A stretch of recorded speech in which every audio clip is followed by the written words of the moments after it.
L'Éternel dit à Abraham, « Va-t'en de ton pays, de ta patrie et de la maison de ton père, dans le pays que je te montrerai.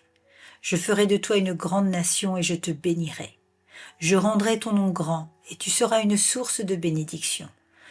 Je bénirai ceux qui te béniront et je maudirai ceux qui te maudiront. Et toutes les familles de la terre seront bénies en toi. » Abraham partit, comme l'Éternel le lui avait dit, et Lot partit avec lui. Abraham était âgé de 75 ans lorsqu'il sortit de Charan. Genèse chapitre 12, versets 1 à 4. Quelle est cette foi qui était en Abraham? Était-ce sa propre foi? Avait-il des projets de départ? Pas le moins du monde. Abraham était un riche propriétaire qui a été l'élu de Dieu pour l'élaboration de la nation d'Israël.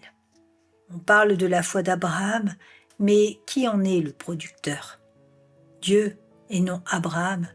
Que devons-nous retenir de cet enseignement? Dieu est vivant, il parle, il écrit, il agit, il partage, il conseille. Il nous guide et nous dirige, il nous éclaire, il est vivant.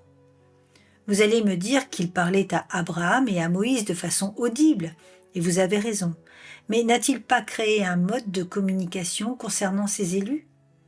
Le Saint-Esprit est à l'œuvre dans notre âme, dans notre cœur, et il agit.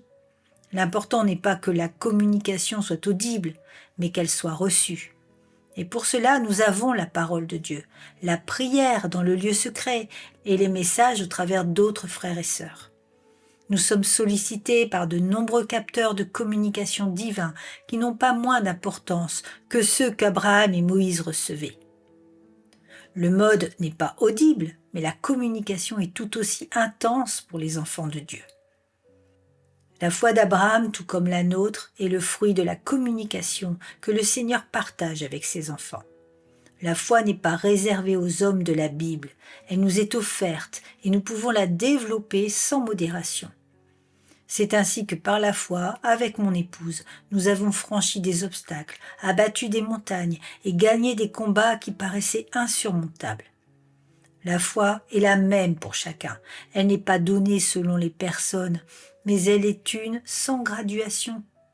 Chaque enfant de Dieu la reçoit pour aller comme Abraham dans une direction qu'il ne connaît pas, mais qui est celle où Jésus est.